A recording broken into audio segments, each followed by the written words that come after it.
The story behind the Rooster of Barcelos is among the most popular of Portuguese folktales and recounts the adventure of a pilgrim called Ramon.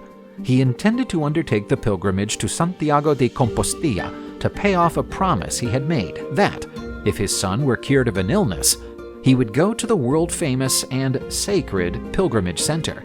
However, he did not know that a landowner's silver had been stolen, and there was no way of finding out who the thief was. The locals believed that a wanderer from another land was the one responsible for stealing the silver.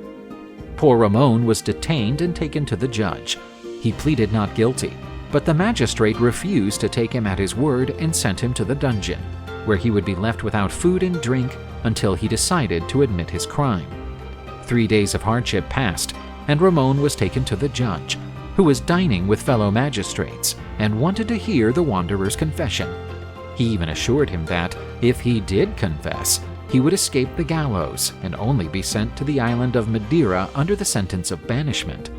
Ramon said that he was completely innocent, to the point that the roast rooster on the table would crow if he were hanged. The judge went berserk, lost his appetite, and knocked over the food on the table, while yelling that Ramon was to be hanged the next day. Ramon was already on the gallows with a rope around his neck. Then, from the garbage, the crowing of the rooster from the day before was heard.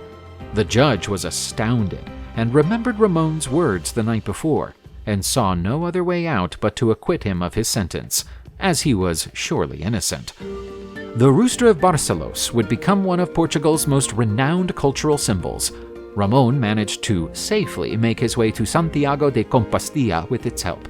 But first he sculpted the Cruzeiro do Senhor do Galo in tribute to the Virgin Mary, to James the Great, and to the rooster that protected him.